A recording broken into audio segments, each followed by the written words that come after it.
इनाहत दौरे हाजिर में देखा जाता है, इसके बरखिलाफ नजर आते हैं। अगर कोई मुसीबत ज़दा है,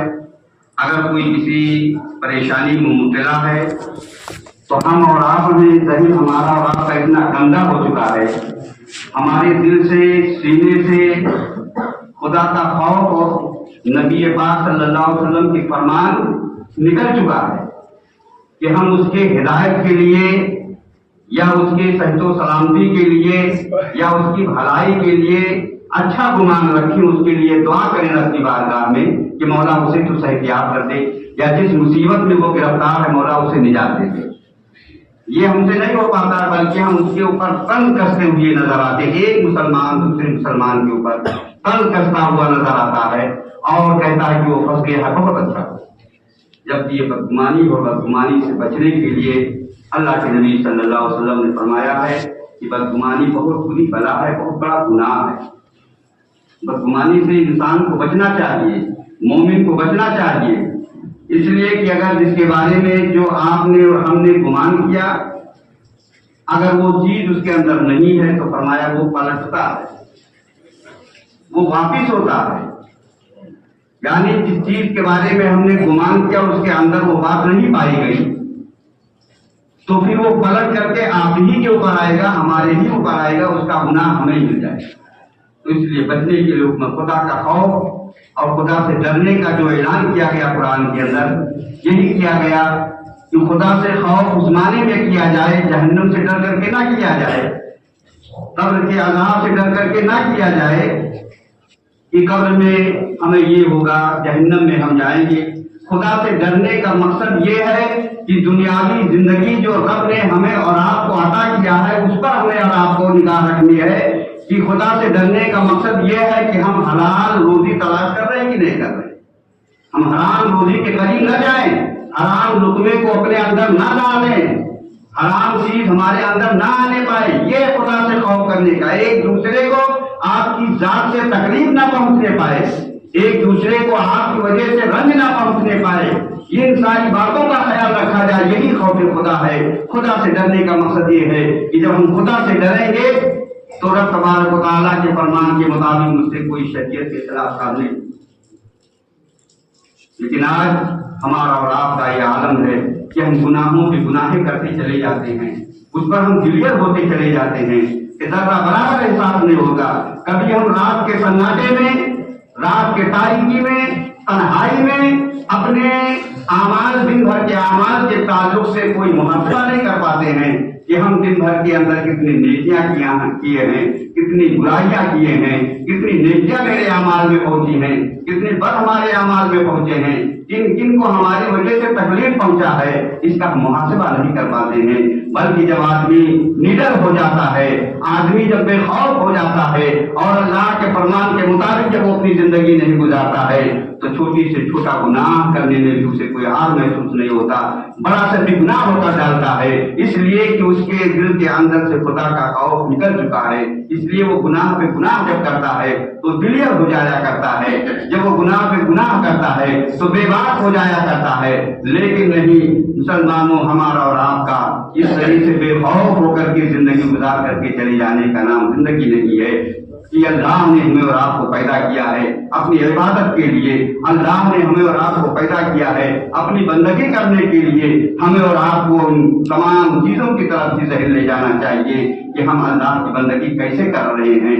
हम अल्लाह की बंदगी करने में कितना कामयाब हैं, हमारी नमाजें कज़ा तो नहीं हुई हैं, हम नमाज पढ़ते हैं कि नहीं पढ़ते हैं, अल्लाह की बारगाह में हम रोते हैं कि नहीं रोते हैं। यही बंदा जब खौफ खुदा दिखा करके अपनी गलतियों को अपनी निगाहों के सामने रख करके मुसलमानों जब खुदा की बारगाह में तौबा इस्तग़फ़ार करता है, रब तबारक व तआला की बारगाह में जब वो रोता है और उसके आंख से जब पानी के कतरे गिरते हैं तो जानते हैं उसका मकाम मर्तबा क्या है। एक बंदे खुदा खौफ इलाही से अगर रब की बारगाह में रो रहा है, किसी भी मुसीबत में है, किसी भी बीमारी में है, किसी भी परेशानी में है, अपने गुनाहों को याद करके रो रहा है, या किसी चीज की कामयाबी के लिए रो रहा है, या बीमारी से शिफायाबी के लिए रो रहा है, खुदा का खौफ उसके दिल में है مولا میں گنہگار ہوں، میری گناہوں کو بخش دے۔ اپنے خطاؤں کو یاد کر کے جب وہ بندہ رات کے تنہائی میں یا دن کے اجالے میں اپنے رب کے حضور جب ہاتھ اٹھا کر کے اور یا سر رکھ کر کے سجدے میں جب وہ رونا شروع کرتا ہے، تہہ دل سے جب وہ روتا ہے، احساس ہوتا ہے کہ اس کی آنکھیں نم ہو جایا کرتی ہیں، اس کے آنکھوں سے آنسو نکلنے شروع ہو جاتے ہیں۔ اس آنسو کے تعلق سے جانتے ہو میرے نبی پاک صلی اللہ تعالی علیہ وسلم کیا ارشاد فرماتے ہیں کہ امت محمدیہ کے خوف خدا سے رونے کے آنسوؤں کی کتنے اندر کتنی طاقت پروردگار عالم نے دے رکھی ہے، کتنا پاور دے رکھا ہے، لیکن ہم کو ذرا برابر احساس سے کم سے نہیں ہوتا ہے۔ ہم نماز تو پڑھ لیتے لیکن صحیح معنوں میں دعا بیٹھ کر کے نہیں مانگتے۔ مزدوری تو ہم کر لیے لیکن اپنے رب سے بارگاہ میں مانگنے کی جب باری آتی ہے تو فٹافٹ کر کے نکل جاتے ہیں، جبکہ میرے نبی صلی اللہ علیہ وسلم کی حدیث پاک ہے اب دعاؤ مخ العباد، اب دعاؤ مخ العباد، یعنی دعا عبادت کی مغز ہے۔ جیسے جسمانی جسم کے لیے توانا رہنے کے لیے کھانے پینے کی آدمی کو ضرورت پیش آتی ہے، ہاتھ پیر میں قوت باقی رکھنے کے لیے اسے کھانے اور غذا کی ضرورت محسوس ہوتی ہے۔ جب وہ غذا ہی چھوڑ دے گا، کھانا پینا ہی چھوڑ دے گا تو اس کے بدن کے اندر لاغرپن آ جائے گا، کمزوری آ جائے گی۔ ایسے میرے نبی صلی اللہ علیہ وسلم فرماتے ہیں اب دعاؤ مخ العباد، جب تم عبادت کر لو، اللہ کی بندگی کر لو تو قلب حضوری کے ساتھ اپنے رب کی بارگاہ میں دعا مانگا کرو، اس لیے کہ عبادت کی مقصد جو غذا جو ہے وہ دعا ہے۔ لیکن ہم نماز پہ پڑھ کر کے اتنا جلدی ہوتا ہے کہ فوراً کے فوراً نکل جایا کرتے ہیں۔ اور ایک بات میرے ذہن میں کئی جمعے سے آ رہا تھا، اس کو میں کہنے بھول جاتا تھا لیکن بات آ گئی تو آج میں کہہ دیتا ہوں کہ جو لوگ ہفتے میں صرف ایک مرتبہ آتے ہیں، اللہ توفیق دے کرتا ہے تو آتے ہیں۔ ویسے بندہ کوئی مسجد میں آ نہیں سکتا، سردی کی اسے توفیق نہیں ہوگی جب تک میرا رب اسے ہدایت نہیں دے گا۔ تو ہفتے میں ایک مرتبہ تو آتے ہی ہیں، لیکن جیسے ہی 2 رکعت نماز ختم ہوتی ہے سر پیر رکھ کر کے مسجد سے اتنا تیزی کے ساتھ لوگ بھاگنا شروع کر دیتے ہیں، مسجد نماز کو ترک کرتے ہیں۔ یہ بہت بری بات ہے۔ ہم نماز پڑھنے کے لیے آئے ہیں، نیکی حاصل کرنے کے لیے آئے ہیں، زیادہ سے زیادہ ہمیں اور آپ کو ثواب کی ضرورت ہے، لہذا ان باتوں کا خیال رکھا جائے کہ پوری مکمل نماز ادا کر کے پھر مسجد سے جایا جائے۔ اور نہیں ہونا میں آپ کو اس کے بارے میں واقعہ بھی بتا دیتا کہ جلدی بھاگنے والا اور دیر میں آنے والے کی مثال کیا ہے۔ کچھ لوگ ایسے ہوتے ہیں جو ایک دم خطبے کی اذان خطبے ثانی جب ہونے والا ہوتا ہے تب گھر سے تیاری کرتے فٹافٹ آتے ہیں اور آنے کے بعد اپنا پڑھنے کے بعد پھر اتنا جلدی بھاگ جاتے ہیں کہ سب سے آخر میں آئے بھی اور گئے بھی تو سب سے پہلے چلے گئے۔ لیکن اس کے بارے میں پھر انشاءاللہ اگر ذہن نے کام کیا تو بتائیں گے۔ میں آنسو کی بات کر رہا تھا کہ خوف خدا میں جو بندے کے آنکھ سے آنسو نکلتا ہے، جو روتا روتی مقام اس کا مرتبہ اٹھا کر اللہ کے نبی صلی اللہ علیہ وسلم ارشاد فرماتے ہیں بروز محشر ہوگا، قیامت کا دن ہوگا، نفسی کی عالم ہوگی، امت محمدیہ بھی ہوگی، تمام اولین آخرین بھی ہوں گے، جہنم کی آگ پھڑک کر کے جہنم سے نکلے گی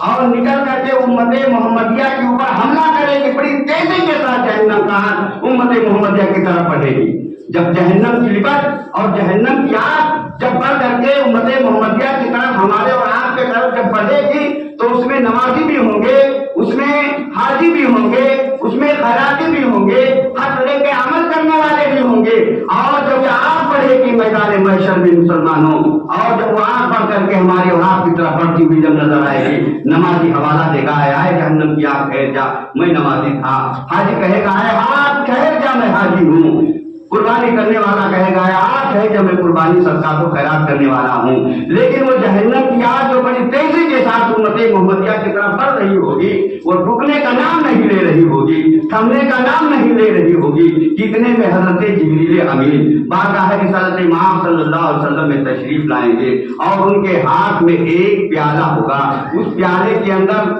پانی ہوگا، اس پیالے کو میرے نبی صلی اللہ علیہ وسلم کی خدمت میں حضرت جبریل امین عطا فرمائیں گے، کہیں گے یا رسول اللہ صلی اللہ علیہ وسلم یہ جہنم کی آگ آپ کی امت کی طرف بڑی تیزی کے ساتھ بڑھ رہی ہے۔ نمازیوں نے حوالہ دیا،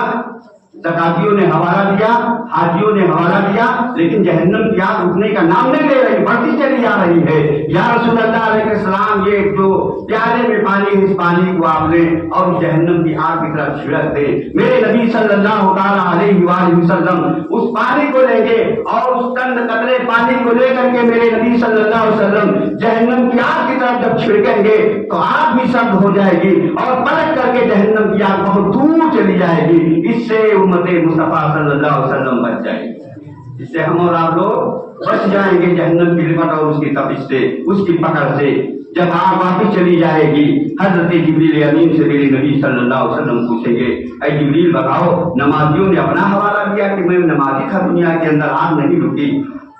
हाजियों ने अपना हवाला दिया कि मैं हाजी था, लेकिन उस पर भी आग नहीं रुकी। ज़कात और खैरात देने वालों ने अपना हवाला दिया, लेकिन आग नहीं रुकी। लेकिन इस चंद कतरे पानी के अंदर क्या तासीर थी कि इसको उसकी तरफ फेंकते ही जहन्नम की आग सर्द भी हो गई और जहन्नम की आग पलट भी गई। तो हज़रत जिब्रील अमीन ने कहा, या रसूल अल्लाह, ये पानी वो पानी है, ये पानी आपके उम्मतियों के आंखों के निकले हुई वो पानी है जो खौफे खुदा से आपकी बारगाह में जब वो हाथ उठा करके और जब रो करके जब दुआ मांगी तो उनके हाथ से जो उनके हाथ से जो पानी के कतरे निकले थे, या रसूलल्लाह, उसे मैंने जमा कर दिया था और उसी की बरकत से अल्लाह तबारक व तआला ने इस जहन्नम की आग को वापस कर दिया है। मेरे रब की शान देखो मुसलमानों, अल्लाह की बारगाह में रो करके तो देखो, मेरा परवरदिगार आलम इतना रऊफ रहीम है, इतना करीम है कि बड़े से बड़े गुनाह क्यों ना हम हों, बड़े से बड़े गुनाह क्यों ना हमारे और आपके सर के ऊपर हो, लेकिन अगर तहे दिल से खौफ खुदा अगर हमारे और आपके दिल में आ गया और जैसा कि खौफ करने का हुक्म है, एक दूसरे को इज़ा तकलीफ से अगर हम महफूज रह गए तो अल्लाह तबारक व तआला हमारे और आपकी खताओं को माफ फरमाएगा। या अय्युहल्लज़ीना आमनू तक़ुल्लाह, ऐ ईमान वालों अल्लाह से डरो। रात के तन्हाई में अपने गुनाहों को याद करके मुसलमानों रब की बारगाह में रो, मस्जिद में आकर के सजदे में अपने रब की बारगाह में रो, कुल जाओ, देखो मेरे रब का कितना करम होता है, परवरदिगार आलम का कितना फज़ल होता है कि हमारी और आपकी हर एक मुश्किल परेशानियां दूर हो जाएंगी। लिहाजा मुसलमानों, जिंदगी थोड़ी दी है, रब ने हमेशा के लिए रहना नहीं है, एक ना एक दिन हमें और आपको फना हो जाना है। अपने लिए भी आमाल सालिह का इंतजाम करें और जब तक इस दुनिया में रहें अपने आबाओ वजदाद के नाम पर भी सारे सवाब करते रहें, उनके नाम पर भी पेश करते रहें, ताकि आपके जाने के बाद आपकी औलादें आपकी आदत को अपना लें और कब्र में उसका हमें और आपको फायदा होता रहे, उससे अल्लाह की अजाब में तख्फीफ होता रहे। लिहाजा हमें और आपको चाहिए कि खौफ खुदा दिल के अंदर बिठाना चाहिए। चंद पाना जिंदगी जो रब ने दिया है उसे रब का शुक्र अदा करके निहायत ही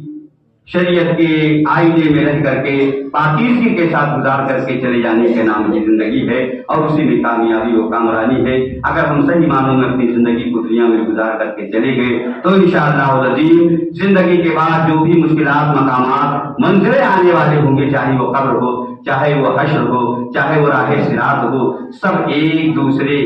की मदद करते हुए नजर आएंगे और हर एक मंजिलें हमारे लिए आपके लिए आसान से आसान तर होती चली जाएंगी। लेकिन अगर हम शैतानी पर्दे में रह गए, शैतानी वसवसे में रह करके अपने आमाल को अगर दुनिया के अंदर बर्बाद कर लिया है तो जागने के वक्त से ही लेकर के सख्तियां शुरू हो जाएंगी। फिर कब्र की सख्ती होगी, फिर राह-ए-कुल सिरात की सख्ती होगी, मैदान महशर की सख्ती होगी। लिहाजा इन तमाम सख्तियों से अगर हमें और आपको बचना है और सही मानों में अल्लाह रब्बुल इज्जत की खौफ अगर अपने सीनों में बिठाना है तो इस आयत पर हमें और आपको अमल करना होगा। या अय्युहल्लज़ीना आमनू तक़ुल्लाह, ऐ ईमान वालों अल्लाह से डरो और उसके फरमान के मुताबिक अपनी जिंदगी गुजारो। अल्लाह तबारक व तआला हम तमाम मुसलमानों को अपना खौफ सही मानों में अता फरमाए, अपने गुनाहों का मुहासबा करने का अल्लाह हमें और आपको तौफीक अता फरमाए, अपने जमीन को उसकी बारगाह में झुकाने की अल्लाह तबारक व तआला हमें और आपको तौफीक अता फरमाए। और हम तमाम मुसलमानों के जो आबाओ वजदाद माँ बाप दुनिया से जा चुके हैं, मालिक व मौला को अपने फजल से